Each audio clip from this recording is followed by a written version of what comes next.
مفتی طارق مسعود کے بیانات کے لیے مفتی صاحب کے چینل اسلامک بیان 12 کو سبسکرائب کریں۔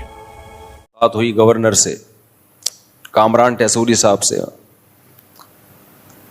حضرت مفتی تقی صاحب نے کہہ دیا کہ یہ رات کو ان کا جو عمل ہے ایسے جیسے حضرت عمر راتوں کو رعایا کے خیال کیا کرتے تھے، انہوں نے سنت کو زندہ کیا ہے۔ اس پہ جو لوگوں کی طرف سے برا بھلا کہا گیا ہے، کسی کے بڑھاپے کو نہیں دیکھ رہے، اس کی سفید داڑھی کو نہیں دیکھ رہے، اس کے علم کو نہیں دیکھ رہے، لفافہ خور مولوی اور کیا کیا الفاظ جو زبان سے ادا کرنا بھی مشکل۔ بھائی اگر کسی نے کسی حاکم کی، کسی بھی عہدے دار کی تعریف کر دی اس کے کسی اچھے عمل میں، تو اس پہ اتنا سیخ پا ہونے کی کیا ضرورت ہے؟ چوروں کی تعریف کی ہے، ڈاکوؤں کی تعریف کی ہے، آپ کی نظر میں چور ہوگا بھائی، ان کی نظر میں نہیں ہے۔ کہتے ہیں ماضی اٹھا کے دیکھو، کیوں ماضی کسی کا دیکھیں بھائی؟ ہمیں ماضی دیکھنے کا حکم ہے، حال دیکھنے کا حکم ہے۔ ماضی تو عمران خان کا بھی کوئی اچھا نہیں تھا، لیکن جب عمران خان کے ماضی کی کوئی بات کرتا تھا ہم کیا کہتے تھے؟ ماضی میں نہیں، کیا دیکھو؟ حال دیکھو۔ تو اب آپ حال کیوں نہیں دیکھ رہے؟ تو پوری قوم ایک عجیب دماغی مریض بنی ہوئی ہے۔ آپ زیادہ سے زیادہ یہ کہہ دو بھائی ہمیں حضرت مفتی تقی صاحب کی اس بات سے کیا ہے؟ اختلاف ہے، ہماری رائے میں ایسا نہیں ہے، ختم ہو گئی کہانی۔ ہر چیز کو ہماری قوم ایمان اور کفر کا مسئلہ بناتی ہے، ہر چیز کو۔ کچھ لوگوں نے تو یہاں تک کہنا شروع کر دیا کہ یہ حضرت عمر کی گستاخی ہے، حضرت عمر کے برابر۔ بھائی حضرت عمر کے برابر کون کس کو قرار دے سکتا ہے؟ اگر حضرت مفتی تقی صاحب یہ کہتے کہ نبی کی سنت زندہ کر دی تو کیا نبی کے برابر قرار دے دیا؟ اچھا سوچنا سیکھو۔ اچھا اب ہم کسی کے فیور میں بات کرتے ہیں تو کیا؟ چونکہ دیوبندی ہیں، چونکہ حنفی ہیں، لہذا یہ حنفیوں کی تائید کر رہے ہیں۔ مفتی تقی صاحب عالم اسلام کے اسکالر ہیں، اور جتنے بھی عالم اسلام کے دنیا میں اسکالر آئے ہیں، کوئی حنفی تھا، کوئی شافی تھا، کوئی مالکی تھا، کوئی حنبلی تھا۔ یہ تو پانچویں چیز اب مارکیٹ میں آئی ہے۔ اس کے علاوہ پہلے ابن حجر تو شافی ہیں، تو آپ کیوں علامہ ابن حجر کی تحقیقات سے استفادہ کرتے ہو؟ آپ بولو ہم نہیں مانیں گے ابن حجر کو کیونکہ وہ کیا تھے؟ شافی تھے۔ آپ بولو ہم نہیں مانیں گے علامہ نووی کی تحقیقات کو، ان کی صحیح مسلم کی شرح نہیں پڑھیں گے کیونکہ وہ کیا تھے؟ شافی تھے۔ آپ بولو ہم سعودیوں کے مفتیوں کے فتووں کو نہیں مانتے کیونکہ وہ کیا ہیں؟ حنبلی ہیں۔ یہ تو پاکستان میں ایک چیز پیدا ہو گئی ہے کہ جو فقہ کے مدون مکاتب ہیں، جن پہ پوری امت کا اجماع ہے کہ یہ ٹھیک ہے، کسی ایک کو بھی فالو کرو، آپ ان سے ہٹ گئے ہو۔ میں دیکھتا ہوں جب میں کوئی علمی بات کرتا ہوں، ابے بھائی یہ تو دیوبندی ہے، یہ تو حنفی ہے۔ آپ دلائل سے جب جواب نہیں دیتے، باطل کی عادت ہوتی ہے دلیل کا جواب دلیل سے نہیں دے گا، ہمیشہ کس پہ آتا ہے؟ وہ ذاتیات پہ آ جاتا ہے۔ یہ میرا ٹاپک نہیں ہے، کہیں اور کو میں جا رہا ہوں، لیکن بہرحال ابھی واپس آ رہا ہوں میں۔ بدگمانی ابھی ساحل ندیم صاحب کے میں نے بات ریکارڈ کروائی تھی نا کہ ملک میں بغاوت کی باتیں مت کرو بھائی، یہ خلافت نہیں آئے گی، ملک کے ٹکڑے ٹکڑے ہو جائیں گے۔ اور جو آپ نے حدیث پیش کی ہے، آپ حدیث کا مطلب غلط بیان کر رہے ہو۔ تو ساحل ندیم صاحب کا جواب کیا آیا ہے؟ حنفی مفتی، حنفی۔ اب دیکھو یہ غیر اخلاقی حرکت ہوئی کہ نہیں ہوئی؟ اس سے پہلے تو آپ نے کبھی نہیں کہا حنفی مفتی۔ اب آپ پبلک کو بیوقوف بنانے کے لیے حنفیت کا لفظ میرے ساتھ لگا رہے ہو، یہ شو کرنے کے لیے کہ یہ اسلام کی بات نہیں کر رہا، یہ کس کی بات کر رہے ہیں؟ حنفیت کی۔ اس سے انسان کا پھر امیج خراب ہوتا ہے کہ آپ علمی بات کا جواب علمی انداز میں دو۔ اور دیوبندی تو ہم اپنے نام کے ساتھ ویسے ہی نہیں لگاتے، ہمارے اکابر لگاتے ہی نہیں ہیں، جنہوں نے لگایا تو وہ ان کا ذاتی عمل ہے۔ دیوبندی تو کوئی مسلک تھوڑی ہے، اصل میں تو مکاتب فکر جو اہل سنت والجماعت کے ہیں وہ کتنے ہیں؟ وہ 4 ہیں، حنفی، مالکی، شافی، حنبلی۔ دیوبندی تو ہندوستان میں بریلویوں سے فرق کرنے کے لیے ان کو کہا جانے لگا۔ ڈاکٹر ذاکر نائک کے بیٹے سے میری ملاقات ہوئی، عالم بنے ہیں سعودی عرب میں۔ میں نے کہا آپ 4 فقہ میں سے کون سے فقہ میں آپ عالم بنے؟ انہوں نے کہا حنبلی۔ انہوں نے تو نہیں کہا کہ میں نہیں مانتا کسی کو، یہ ان کے بیٹے کی سے میری گپ شپ ہے۔ تو ان کے بیٹے سے میں نے پوچھا کیا؟ انہوں نے کہا میں فقہ حنبلی میں۔ وجہ اس کی ہے کہ نصاب جو ہے نا، نصاب علماء کا، وہ ان 4 کے علاوہ کسی اور میں ہے نہیں، وہ انہی میں ہے۔ جس کو بھی عالم بننا پڑتا ہے یا تو فقہ حنفی میں وہ اسپیشلسٹ بنے گا، یا فقہ شافعی میں یا مالکیہ میں یا حنبلی میں. شروع میں تو کامن سب چیزیں پڑھی جاتی ہیں, پھر اسپیشلسٹ جو بنا جاتا ہے وہ پھر ایک میں کمال پیدا کیا جاتا ہے. اور جو کہتا ہے میں چاروں میں باکمال ہوں, اس کا مطلب کسی ایک میں بھی نہیں ہے. وہ یہ ایسے ہے جیسے کوئی آئی اسپیشلسٹ بھی ہے, کڈنی کا اسپیشلسٹ بھی ہے, اور ENT اسپیشلسٹ بھی ہے, شوگر اسپیشلسٹ بھی ہے, اس کا مطلب کہیں بھی نہیں ہے. کیونکہ ان میں اتنا پڑھنا پڑتا ہے, اتنا پڑھنا پڑتا ہے, اتنا زیادہ پڑھنا پڑتا ہے کہ اسپیشلائزیشن پھر ایک ہی میں جا کے کامل طریقے سے ہوتی ہے. پڑھتے سب ہیں, سب کو پڑھا جاتا ہے. تو ہماری جو قوم ہے نا, ہماری جو قوم ہے اس میں نیگیٹیوٹی, ہر وقت الٹی الٹی باتیں. تمہارے علماء کی دنیا میں قدر ہو رہی ہے, تمہاری نظر میں ان کی 2 ٹکے کی حیثیت نہیں ہے. دنیا والے پیاسے ہیں. آپ پاکستانی علماء کہیں بھی جائیں تھوڑی قدر نہیں ہوتی, بہت زیادہ قدر ہوتی ہے, علمی لحاظ سے بھی, عملی لحاظ سے بھی. انڈیا اور پاکستان دونوں, بنگلہ دیش بھی اس میں شامل ہے. تو علمی لحاظ سے بھی قدر ہوتی ہے, عمل کے لحاظ سے بھی قدر ہوتی ہے. کہتے ہیں ان کا فتویٰ بھی مستند ہوتا ہے. جو اہل حق علماء ہے میں ان کی بات کر رہا ہوں, ہر ایک کی. میں قوالیوں والوں کی بات نہیں کر رہا کہ جو مزاروں پہ کرنٹ لگانے والے بابے اور قبروں پہ سجدہ کرنے والے بابے, ان کی بات نہیں کر رہا میں. لیکن ہماری سوچ, ہماری جو مینٹیلٹی ہے وہ بہت زیادہ گرتی جا رہی ہے. اخلاقیات تو ہے ہی نہیں. اختلاف کا مطلب سامنے والے کو اتنا نیچا دکھانا, بھائی تھوڑا بحث کرنا سیکھو. یہ چیزیں اسکولوں میں سکھانے کی ہیں.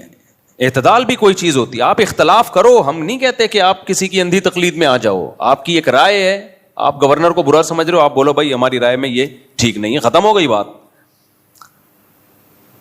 تو ایسا دیکھو, جب انسان کی زبان خراب ہوتی ہے نا, میں نے بتایا کہ زبان خراب کب ہوتی ہے. سب سے پہلے بدگمانی.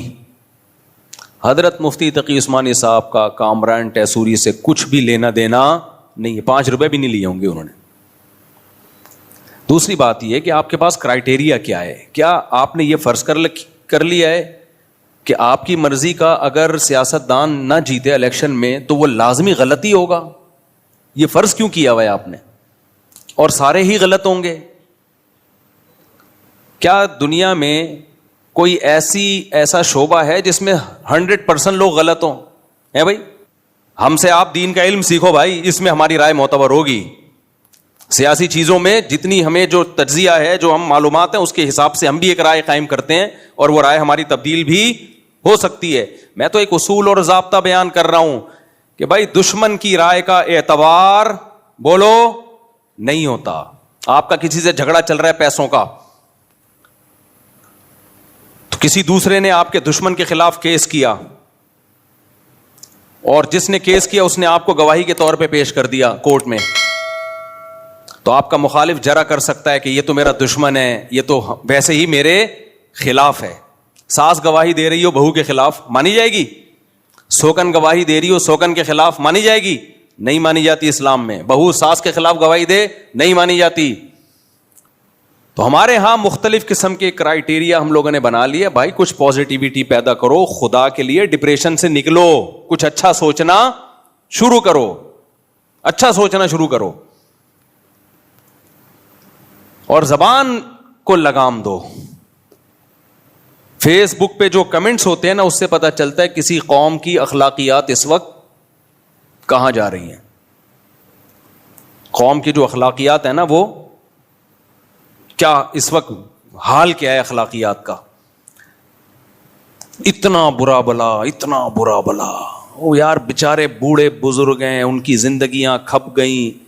اچھا لوگ یہ بھی دیکھ رہے ہوتے ہیں یہ اتنے روپے کما رہے ہیں. بھائی جو آدمی 1 ارب کما سکتا ہے نا, اگر وہ 1 کروڑ کما رہا ہے تو یہ بہت بڑی فضیلت کی بات ہے.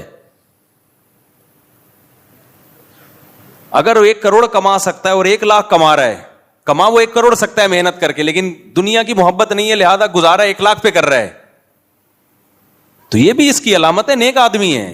یہ دین کی خدمت کو آگے پیچھے کر کے 1 کروڑ کما سکتا تھا, یا ابھی 1 کروڑ کما رہا ہے لیکن دین کی خدمت چھوڑے تو یہ 1 ارب کما سکتا ہے, لیکن نہیں کما رہا, دین کے کام میں لگا ہوا ہے, تو آپ اس کے 1 کروڑ دیکھ رہے ہو. تو اب کیا ہے, دین آپ صرف علماء سے ہی سیکھ سکتے ہو. اگر کسی قوم کو اس ملک کے سارے ڈاکٹروں کے خلاف کر دیا جائے کہ ڈاکٹر سازشی ہوتے ہیں, ڈاکٹر 2 نمبر ہوتے ہیں, تو بیڑا غرق کس کا ہوگا؟ صحت کا ہوگا. کیونکہ جب ڈاکٹروں سے اعتماد اٹھے گا تو لوگ عطائی حکیموں کے پاس جائیں گے. حکیم بھی صحیح نہیں ہوں گے, بلکہ جو عطائی حکیم ہوتے ہیں نا, حکیموں کی بھی 2 قسمیں. ایک تو ہوتے ہیں جو پراپر وے میں پڑھے ہوں کسی ادارے میں اور ناغے نہ کیے ہوں, پڑھے بھی ہوں. ورنہ اداروں میں ایسا ہو رہا ہے کہ میں ایسے حکیموں کو جانتا ہوں ماشاء اللہ, آپ کبھی خوشبو لگا کے آؤ تو میں آپ کو بتاؤں گا کہ ایک دن بھی یونیورسٹی میں نہیں گئے, جو حکمت کا کورس ہوتا ہے نا ہمدرد یونیورسٹی وغیرہ جیسی یونیورسٹیاں جو حکیم سعید بنا کے, ایک دن بھی نہیں گئے, سرٹیفکیٹ ہے ان کے پاس, اور نہ کسی سے باقاعدہ پڑھا, بس تجربے کر کر کے نا. اور کچھ تو ایسے 2 نمبر ہیں, ہر دوا میں پیناڈول کا پاؤڈر ملاتے ہیں یا ڈسپرین کا پاؤڈر ملاتے ہیں. آپ وہ جب کھاتے ہو سونف میں ملا ہوا ہوتا ہے وہ پاؤڈر بننے کے بعد پتہ نہیں چلتا. سونف بھی ہے اس میں, کالا نمک بھی ہوگا اور وہ بھی ہوگا. تو آپ نے جب کھایا تو ڈسپرین کھانے کے بعد آدمی کی طبیعت کیا ہوتی ہے؟ Fit fought. پیناڈول کھانے کے بعد ایکٹیو ہو جاتا ہے. یہ کہتا ہے یار ہزاروں ڈاکٹروں سے علاج کرایا, فائدہ اس گلی محلے کے حکیم سے ہوا 5 روپے میں. تو اگر آپ ریلائبل ڈاکٹروں کو کا یہ امیج دنیا کے سامنے لاؤ کہ یہ سب بکے ہوئے ہیں, سب 2 نمبر ہیں, سب بیوقوف بنا رہے ہیں, سب منجن بیچ رہے ہیں, تو ڈاکٹروں کا منجن کے بجائے پھر جاہلوں کا منجن بکے گا کہ نہیں بکے گا؟ بولتے کیوں نہیں؟ تو جب آپ جن لوگوں کو اسلام کے خلاف کھل کر بول سکتے ہیں نا, وہ تو کھل کے اسلام کے خلاف بولتے ہیں. جو اسلام کے خلاف نہیں بول سکتے, تھوڑا سا ان کے دل میں خوف ہے یا عوام کا ڈر ہے, تو وہ پھر کس پہ آ جاتے ہیں؟ علماء پہ آ جاتے ہیں. وہ علماء کے خلاف بولنا شروع کر دیتے ہیں. یہ دیکھو مولوی دوسروں کو بتاتے ہیں آیت الکرسی پڑھ کے دم کرو, حفاظت ہوگی, خود گارڈ رکھے ہوئے ہیں. کسی نے مولانا طارق جمیل صاحب کے بارے میں کہا تھا, بھائی شریعت میں دعا اور اسباب ایک دوسرے کے منافی بولو نہیں. مولانا طارق جمیل صاحب نے اگر یہ کہا ہوتا نا کہ آیت الکرسی پڑھو پھر تالا نہ لگاؤ دکان پہ, یہ عامل لوگ کر رہے ہوتے ہیں یہ ڈرامے بازی, پھر ہم کہتے کہ قول اور فعل میں تضاد ہے. اگر مولوی یہ کہہ رہا ہوتا آپ کو کہ پیسہ مت رکھو, مولانا کے بارے میں نا کسی نے یہ بھی تبصرہ کیا کہ گاڑی میں گھوم رہے ہیں اور بڑا کسی کوٹھی بنائی ہوئی ہے انہوں نے اپنے گاؤں میں. مولانا ویسے ہی باپ دادا سے مالدار چلے آ رہے ہیں, ان کے تو کوٹھیاں بنگلے ان کے تو شروع سے ہی ہے نا, مالدار فیملی میں پیدا ہوئے ہیں. بھائی اگر وہ مولانا نہ ہوتے نا, جتنا پیسہ اب ہے اس سے ڈبل ہوتا, ان کے پاس. مولانا ہونے کی وجہ سے کچھ کمی ہوا ہوگا, ٹھیک ہے, بہت سا صدقہ کر دیا ہوگا, بہت سو کی کفالت کی ہوگی. خوشبو لگا کے آتے نہیں ہو اس لیے مسئلے آپ لوگ کے ساتھ ہیں. خوشبو لگا کے آؤ تو آپ کو ہم بتائیں گے کہ علماء کس قدر صدقات و خیرات کرتے ہیں, آپ کی سوچ سے کئی گنا زیادہ. تو کسی نے لکھا تھا ان کے بارے میں, دنیا والوں کو یہ بتاتے ہیں کہ دنیا سے محبت نہ کرو, غریب 500 سال پہلے جنت میں جائے گا اور خود پیسہ رکھا ہوا ہے. بھائی صاحب اگر انہوں نے پیسہ رکھنے سے منع کیا ہوتا نا, پھر آپ یہ بیان ان کے پہ فٹ کرتے. کوئی مولوی آپ کو یہ کہہ رہا ہو نا کہ غریب بن کے زندگی گزارو, پیسہ مت کماؤ, پھر وہ خود پیسہ کما رہا ہوتا, یہ لگژری لائف ہوتی, تو آپ اعتراض کرتے. پیسہ رکھنا اور پیسے کی محبت اور ہوس دونوں میں فرق ہے.